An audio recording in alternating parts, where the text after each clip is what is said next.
Christ est ressuscité. Il est vraiment ressuscité. Alléluia.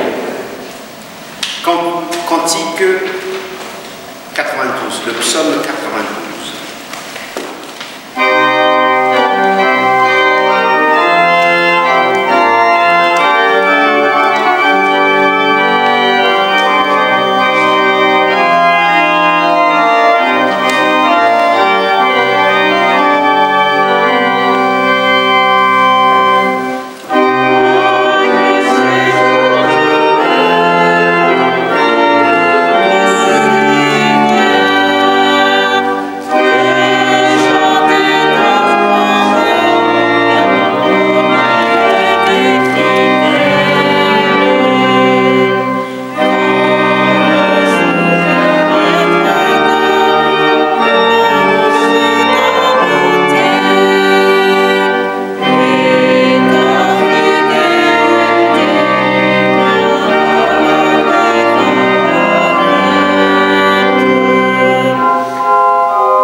Christ est ressuscité.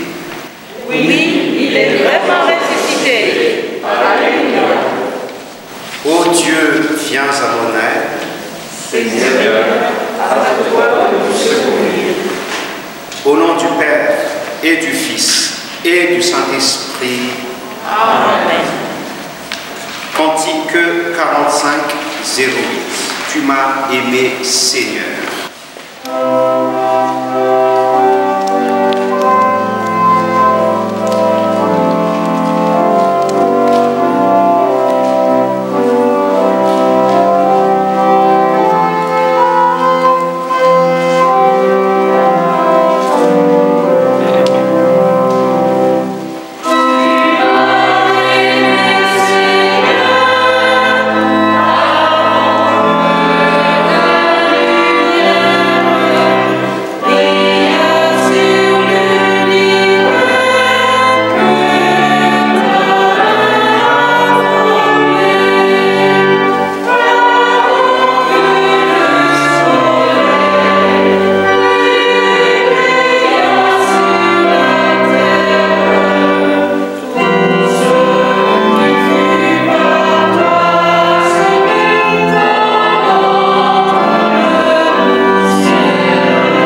nous allons confesser nos péchés et que la lumière du Christ ressuscité pénètre nos cœurs en ténébreux. Prions.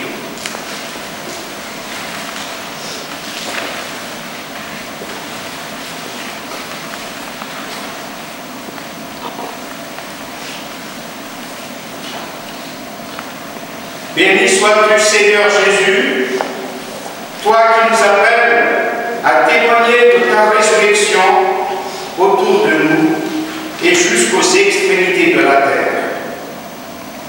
Mais pour que notre témoignage soit digne de toi, viens à notre aide. Tu veux que nous proclamions que tu es vivant et nous-mêmes, surtout en ce temps difficile, nous-mêmes, nous avons peur de la mort. Tu veux que nous annoncions ta lumière et nous t'appelons dans l'obscurité. Tu nous demandes de parler avec conviction et nous balbutions d'ignorance devant le mystère de ton amour. Tu veux que nous affirmions ta miséricorde, ta grâce gratuite envers tous les hommes, et nous devons lamenter d'abord pour nous-mêmes. Tu veux faire de nous tes collaborateurs et nous portons le poids de notre propre fatigue. Seigneur, qui peut surmonter tant de contradictions, sinon ton seul amour? Ton seul amour supporte tout. Et ton seul amour nous appelle, malgré nos fautes, nos faiblesses. Et ton seul amour nous fait confiance, malgré nos infidélités. À toi la gloire, ô Christ ressuscité, avec le Père et le Saint-Esprit, pour les siècles des siècles. Amen. Dans nos obscurités.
Par le commandement du Christ ressuscité, je vous le dis, vos péchés vous sont pardonnés au nom du Père et du Fils et du Saint-Esprit. Amen. Levons-nous et chantons notre reconnaissance. Amen.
Le Seigneur est avec vous. Le Seigneur est avec toi.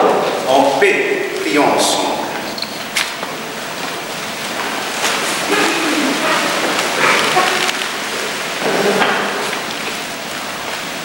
Dieu vivant, par la victoire de ton Fils sur la mort, tu nous ouvres aujourd'hui les portes de la vie éternelle et nous fêtons dans la joie sa résurrection.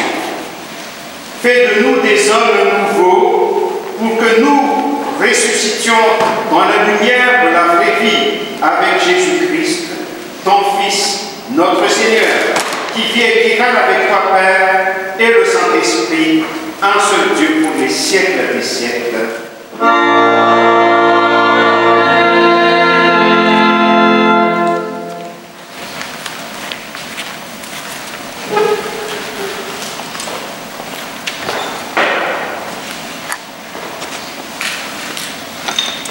La première lecture se fait aux Actes des Apôtres, chapitre 10, versets 34 à 43. Alors, Pierre prit la parole. En vérité, dit-il, je comprends que Dieu n'est pas partial, mais qu'en toute nation, celui qui le craint et pratique la justice est agréé de lui. Il a envoyé la parole aux Israélites en leur annonçant la bonne nouvelle de la paix par Jésus-Christ. C'est lui qui est le Seigneur de tous. Vous savez ce qui est arrivé dans toute la Judée après avoir commencé en Galilée, à la suite du baptême que Jean a proclamé. Comment Dieu a conféré une onction d'esprit, saint et de puissance à Jésus de Nazareth, qui, là où il passait, faisait du bien et guérissait tous ceux qui étaient opprimés par le diable, car Dieu était avec lui. Nous sommes témoins de tout ce qu'il a fait dans le pays des Juifs et à Jérusalem. Celui qu'ils ont supprimé en le pendant au bois, Dieu l'a réveillé le troisième jour. Il lui a donné de se manifester. Non pas à tout le peuple, mais aux témoins désignés d'avance par Dieu, à nous qui avons mangé et bu avec lui après qu'il s'est relevé d'entre les morts. Et il nous a enjoint de proclamer au peuple et d'attester que c'est lui que Dieu a institué juge des vivants et des morts. Tous les prophètes lui rendent ce témoignage. Quiconque met sa foi en lui reçoit par son nom le pardon des péchés. Ainsi s'achève la première lecture. Première strophe.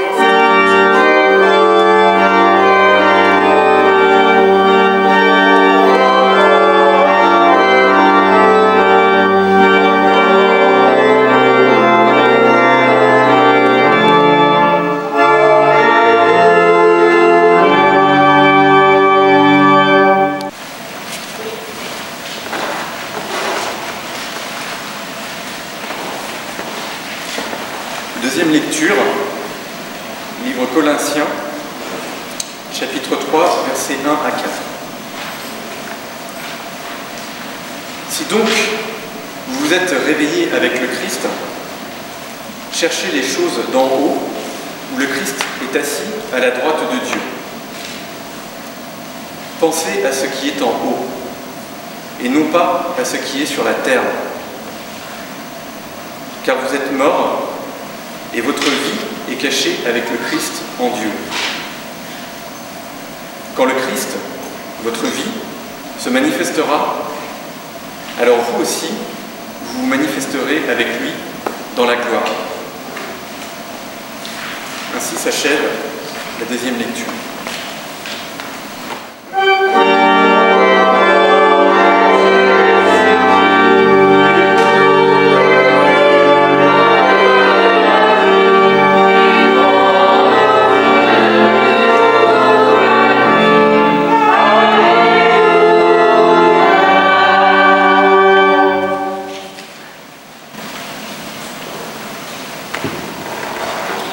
Proclamation de l'évangile de notre Seigneur Jésus-Christ.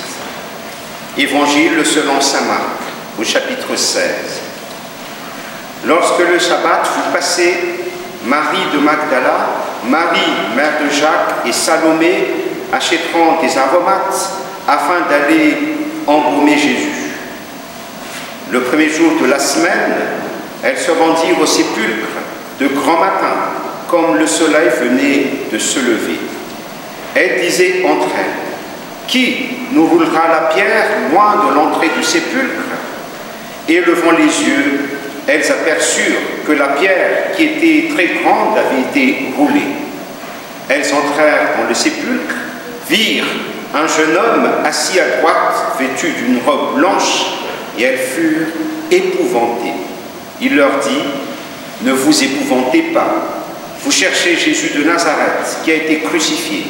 Il est ressuscité. Il n'est point ici. Voici le lieu où on l'avait mis. Mais allez dire à ses disciples et à Pierre qu'il vous précède en Galilée. C'est là que vous le verrez, comme il vous l'a dit. Elles sortirent du sépulcre et s'enfuirent. La peur et le trouble les avaient saisies et elles ne dirent rien à personne à cause de leur effroi. Jésus, étant ressuscité le matin du premier jour de la semaine, apparut d'abord à Marie de Magdala, de laquelle il avait chassé 7 démons. Elle alla emporter la nouvelle à ceux qui avaient été avec lui et qui s'affligeaient et pleuraient. Ici se termine la proclamation de l'Évangile. Seigneur, ta parole est la vérité, sanctifie-nous par la vérité. Amen.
Paix et grâce vous sont données de la part de notre Seigneur Jésus-Christ.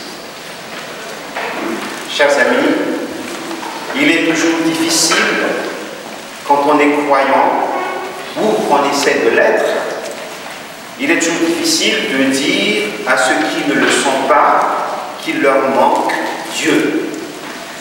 Et c'est souvent une sorte d'imposture qui mine l'évangélisation, car les gens qui ne croient pas ont l'impression, ce qui est faux d'ailleurs, ont l'impression que nous avons trouvé quelque chose et qu'eux ne l'ont pas trouvé.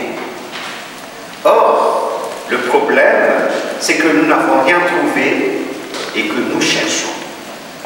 Ce n'est pas une sorte de victoire que nous aurions reçue, acquise ou réussie, et qui ferait que nous serions plus avancés que sur le chemin de la quête de vérité.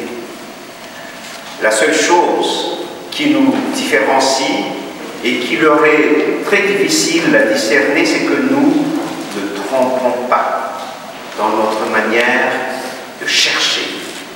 C'est bien Dieu que nous cherchons.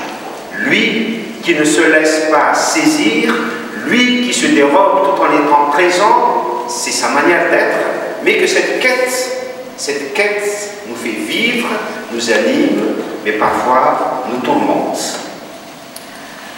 Je suis convaincu que tout homme est en quête de questions fondamentales concernant sa naissance, sa mort, le mal qui l'entoure.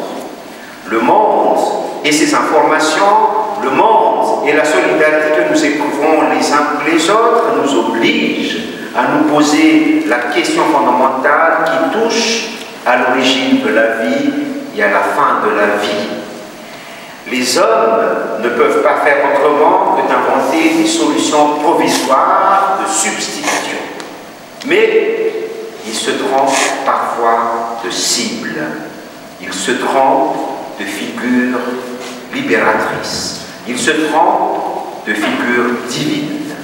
Voilà pourquoi il est très délicat de faire entendre combien Dieu est fait pour l'homme et que l'homme est fait pour Dieu et que leur rencontre achèvera ce manque que l'homme éprouve.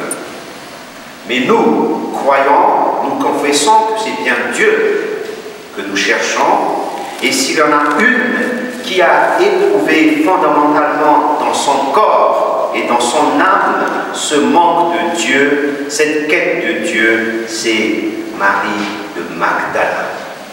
Marie-Madeleine. En Marie-Madeleine se dessine cet appel et ce manque. Car elle n'est pas celle qui possède la vie éternelle, mais celle qui l'entrevoit et court à sa recherche. Le Christ ne vient pas, après tous les événements qu'on attribue à Marie-Madeleine, ne vient pas combler et satisfaire l'humanité de Marie-Madeleine, mais vient ouvrir à une quête plus profonde dont elle est l'athlète. Elle a couru, car Marie-Madeleine est une athlète d'excellence. C'est celle qui court sur l'arène vers le Christ ressuscité. Elle est celle sur qui le Christ a dessiné très précisément son corps présent et son corps absent. C'est en ce sens que Marie-Madeleine est première, qu'elle est en tête de ligne. Et c'est aussi en ce sens qu'elle a été choisie comme premier témoin de la résurrection.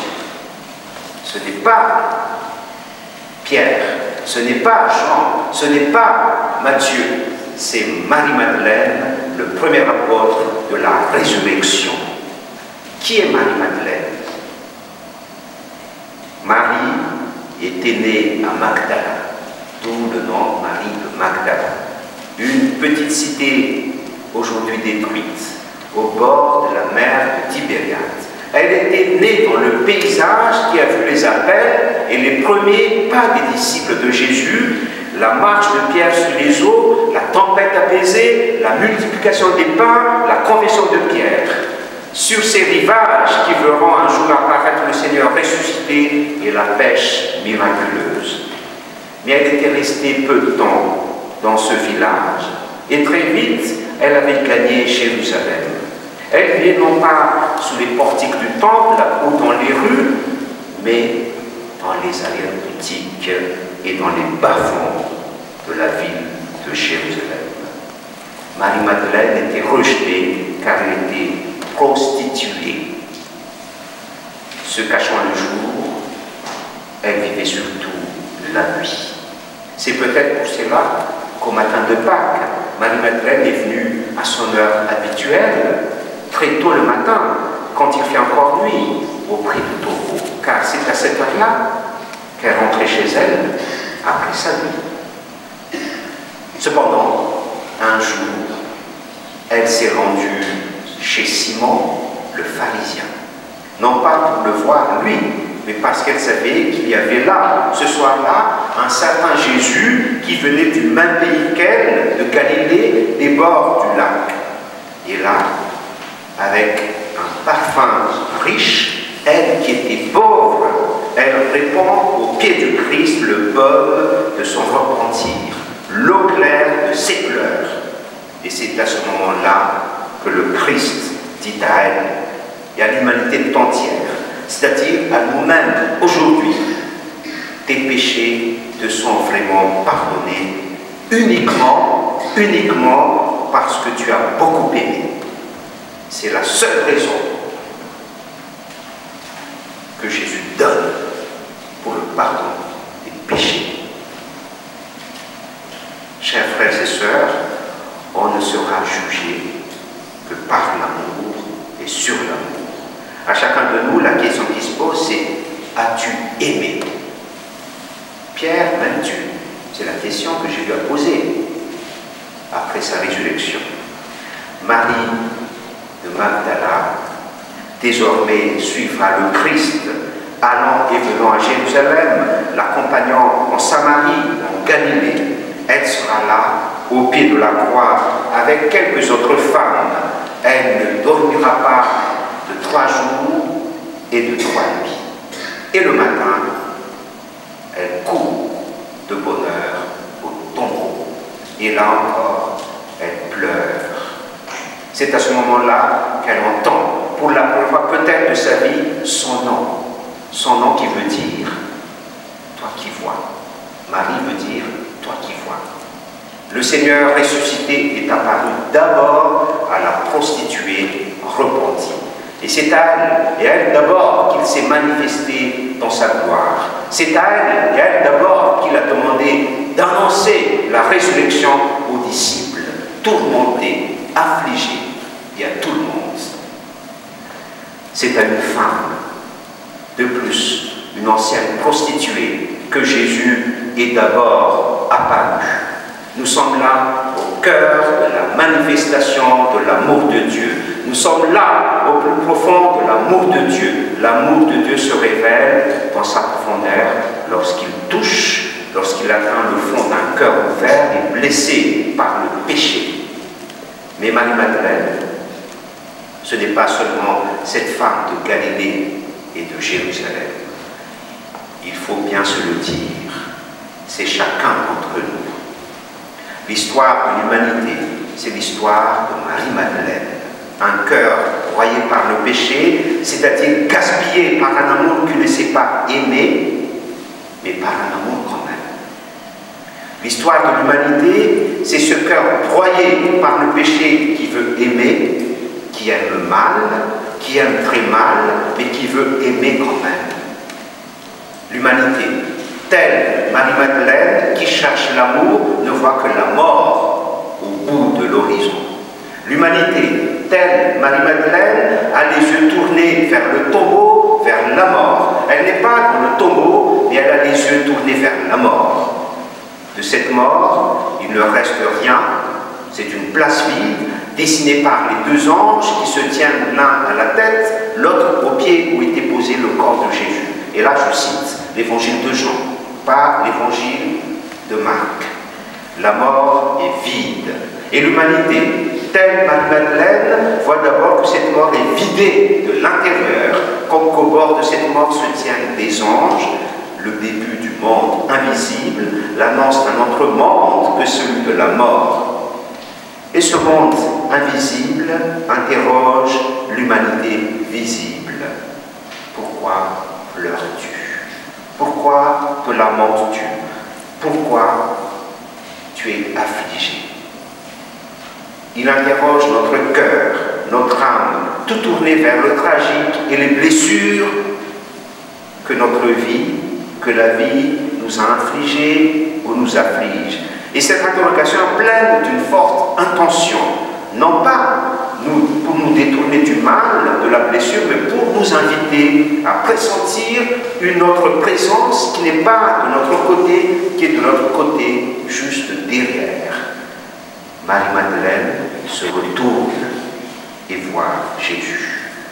Il faut se retourner pour voir le Christ. Et c'est ça le sens de la conversion.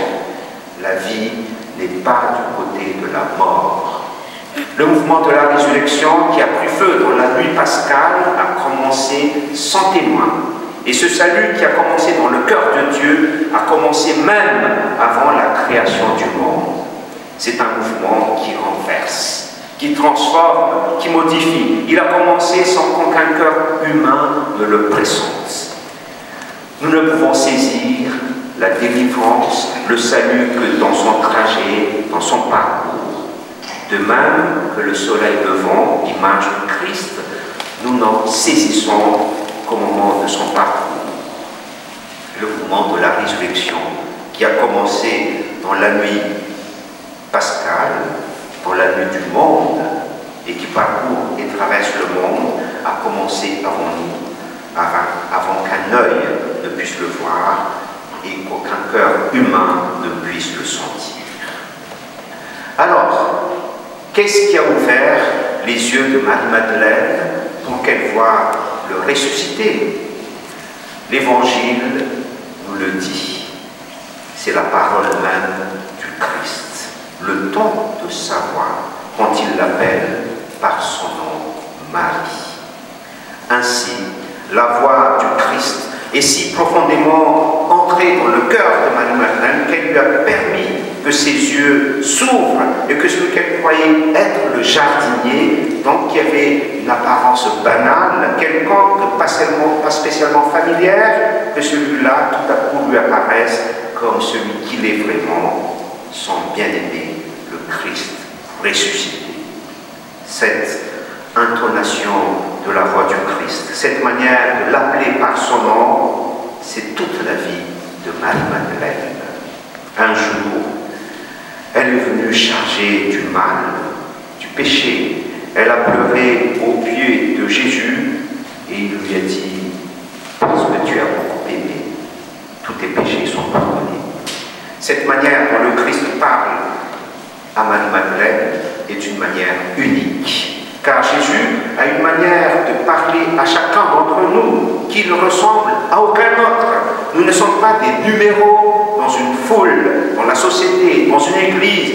Et la façon dont Jésus s'adresse à Marie-Madeleine, ou à vous, ou à moi, n'a aucune manière semblable à la façon dont il s'adresse à un autre, à une autre. Il a une façon unique pour Jésus de parler à chacun d'entre nous. La résurrection du Christ, certes, est la fondation de notre foi, l'acte de naissance de l'Église. Elle a une dimension cosmique, elle est l'ouverture du monde nouveau, le rassemblement de tout l'univers, mais elle se parle aussi au plus intime de notre être et de notre cœur. Marie-Madeleine, seule près du tombeau, sanglotée parce que son Seigneur n'était plus là et elle ne savait pas où on l'avait mis. Elle cherchait son corps et voici que Jésus vient vers elle, seule, avec elle seule. Et il va se faire reconnaître d'elle en lui disant son Marie. Il l'appelle par son nom. Il éveille en elle à une profondeur que lui seul peut toucher. Il éveille en elle la vie renouvelée. L'événement de la résurrection n'est pas simplement un fait qui s'adresse à la communauté chrétienne, mais qui s'adresse aussi et d'abord à chacun d'entre nous au plus fond de nous-mêmes. Le Christ ressuscité ressuscite en quelque sorte au très fond de notre être. Le Christ vient faire surgir une vie nouvelle, sa vie nouvelle, au plus profond de nous-mêmes. Il vient nous réveiller, tournons-nous vers lui. Amen.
Après nous être préparés pendant 40 jours à la célébration des fêtes pascales, nous allons renouveler ensemble les engagements du baptême et confesser la foi au Christ, mort et ressuscité pour nous. Écoutons l'apôtre Paul qui nous rappelle dans l'Épître aux Romains le sens de notre baptême.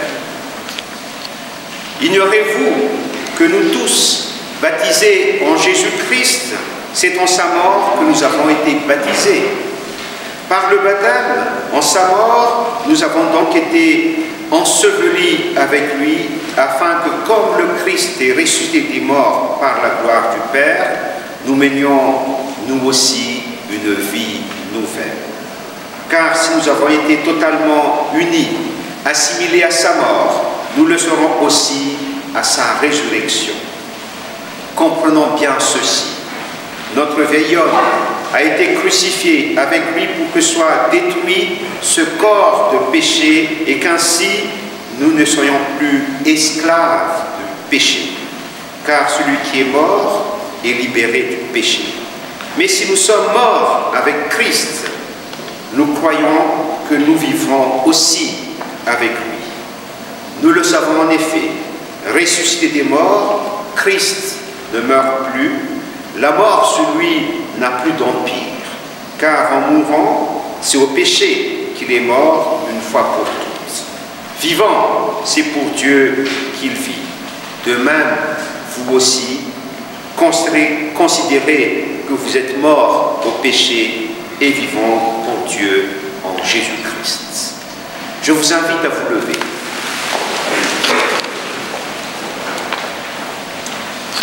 Renoncez-vous à tout ce qui fait obstacle au Christ dans votre vie. Oui, nous y renonçons. Confessons d'un seul cœur et d'une même voix la foi chrétienne.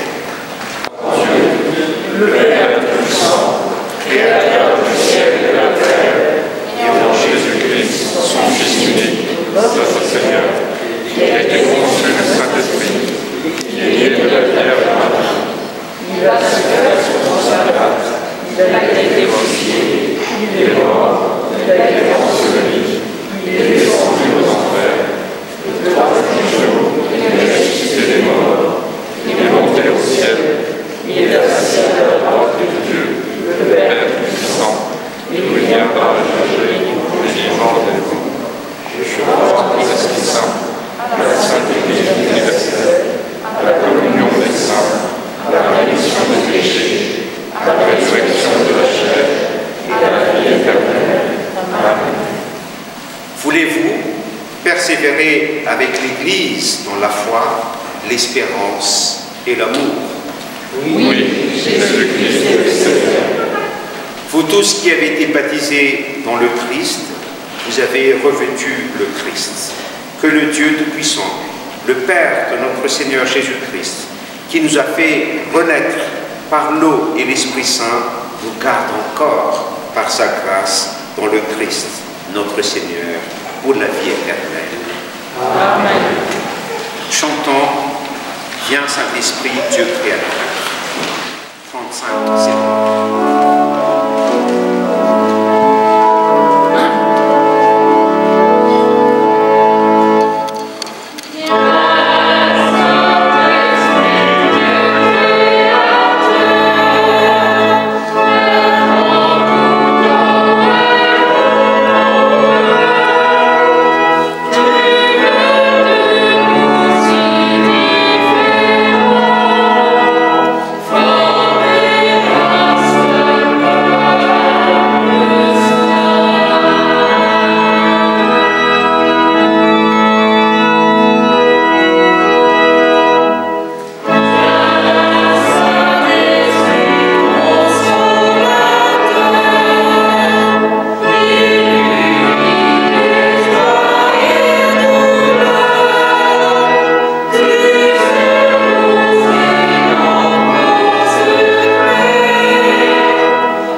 demande pour l'Église et pour tous les hommes, nos frères.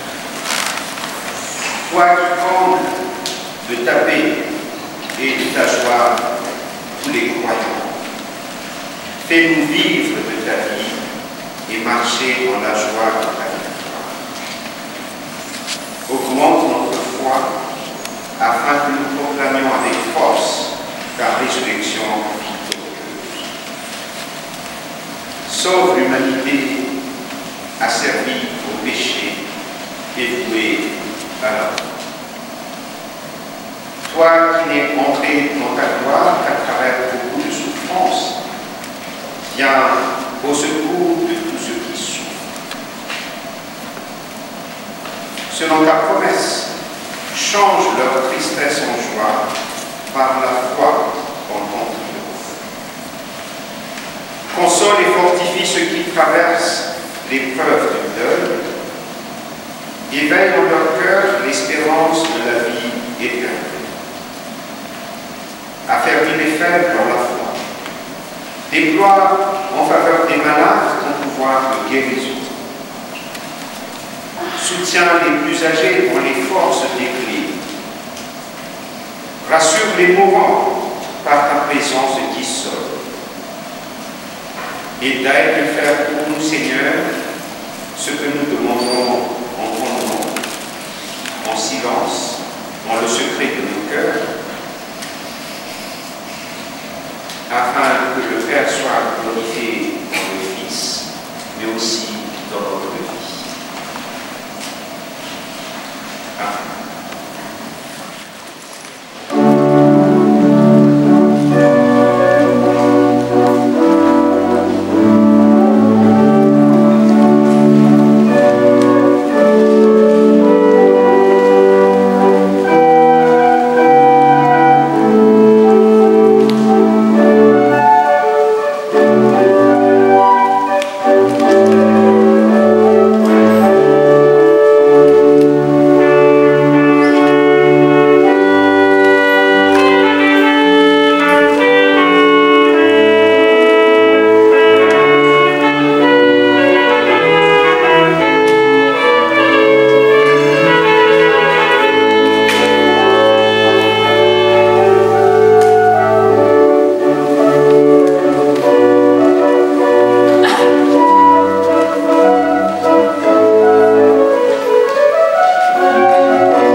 vivre avec le Christ.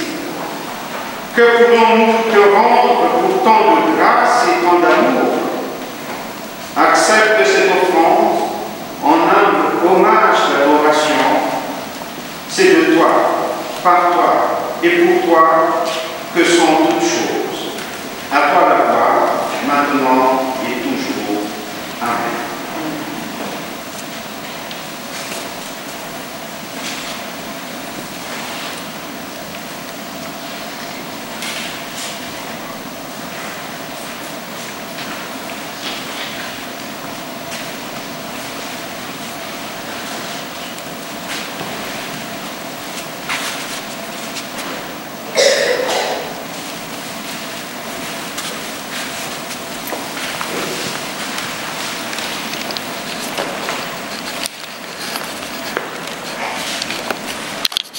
Le Seigneur est avec vous. Le Seigneur est avec toi. Élevons nos cœurs. Rendons grâce au Seigneur notre Dieu. Notre joie est de louer toujours. Père Tout-Puissant, Dieu éternel, car tu n'as pas abandonné ton Fils au tombeau, mais tu l'as ressuscité d'entre les morts. Lui, le prince de la vie. Et par lui, nos corps mortels revêtiront l'immortalité et toute la création aura part un jour à la liberté glorieuse de tes enfants. C'est pourquoi, avec l'Église universelle, avec les milliards des anges, avec le cortège glorieux de ceux qui nous ont précédés et dont les noms sont inscrits au livre de la vie, nous proclamons ta gloire et d'une seule voix, nous chantons.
Seigneur Dieu notre Père, que ton esprit vienne sous l'offrande de ce pain et de ce vin pour la sanctifier, afin que nous trouvions ici le pardon de nos péchés, la grande espérance de la résurrection d'entre les morts et la vie nouvelle dans ton royaume, avec ton Fils bien-aimé qui la nuit où il fut livré, célébra avec ses disciples.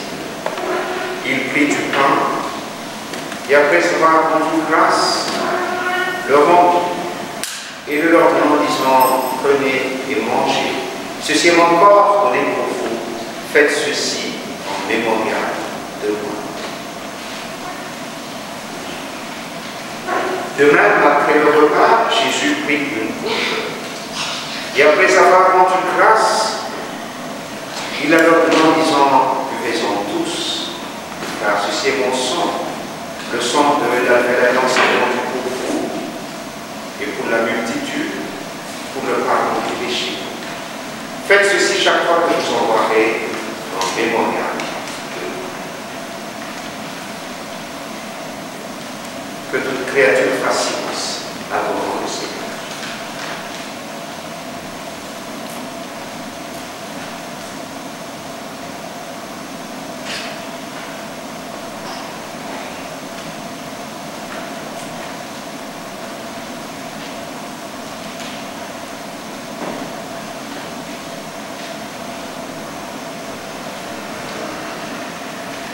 Dieu notre Père, faisons mémoire des souffrances et de la croix de ton serviteur Jésus, nous te rendons grâce pour sa victoire sur la mort et pour son entrée dans la gloire. Il est le ressuscité qui nous donne le salut. À toi, Père, et dans l'Esprit Saint, nous offrons notre sacrifice de louange et d'action de grâce. Unis au Christ vivant, nous te disons, notre Père, qui es aux cieux, que ton nom soit sanctifié, que ton règne vienne, que ta volonté soit faite sur la terre comme au ciel. Donne-nous aujourd'hui notre pain quotidien.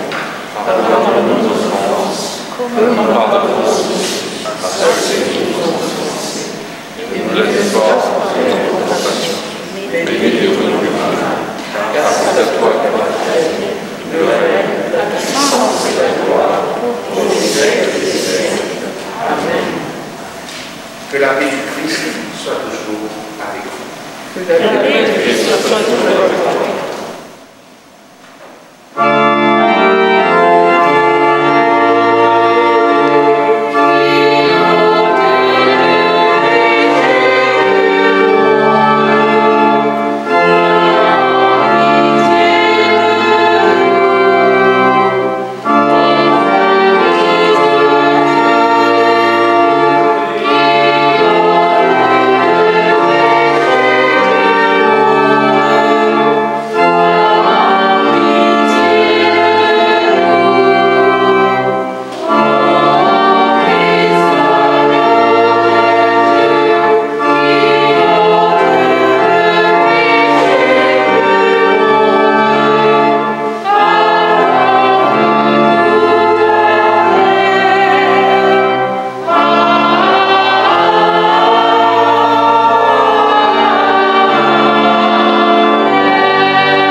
Le Seigneur nous invite à sa table et à tout faire.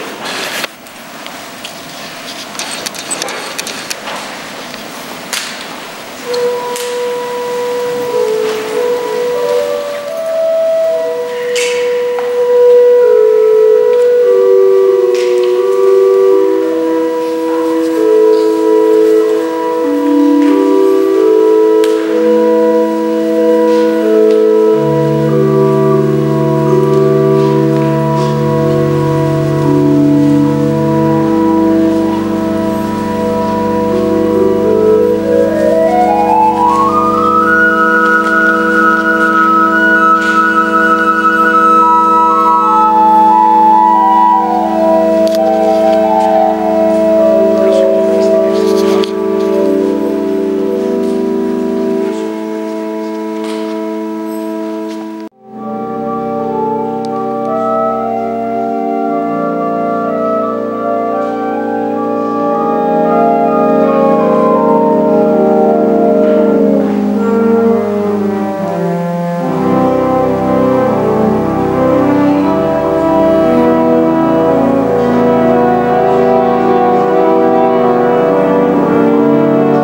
pain que nous mangeons est la communion au corps du Christ.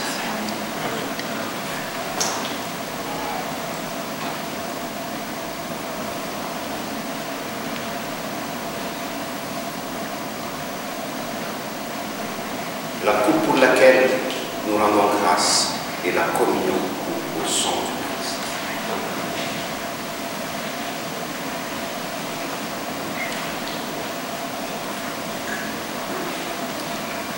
Que cette communion au corps et au sang du Christ vous donne de vivre dans la joie de se savoir aimé par Dieu et par le Christ ressuscité.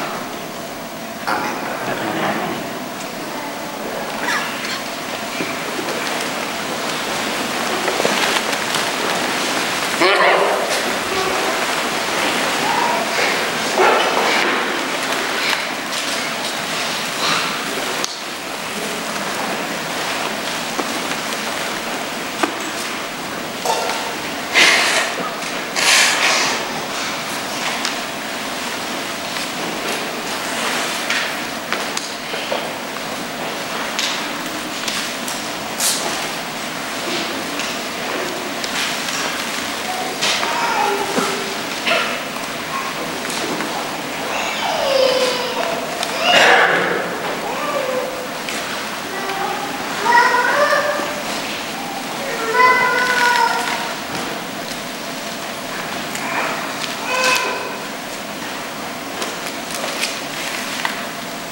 La joie et la reconnaissance, terminons ce culte par la prière.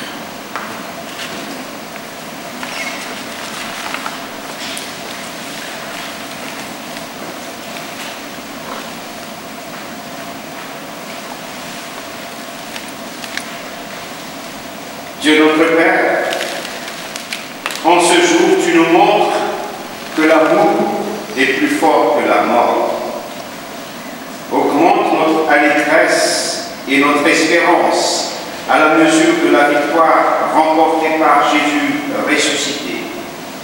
Que cette victoire soit en nous celle de l'amour par Jésus-Christ, notre Seigneur, qui partage ta gloire avec l'Esprit Saint pour les siècles des siècles.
Christ ressuscité dissipe notre foi, chasse notre découragement, notre doute et nos déceptions.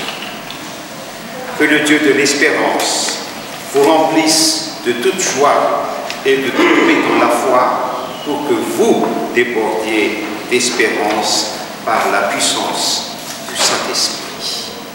Allez dans la paix de celui qui est pour nous, Père, Fils et Saint-Esprit. Amen. Christ est ressuscité.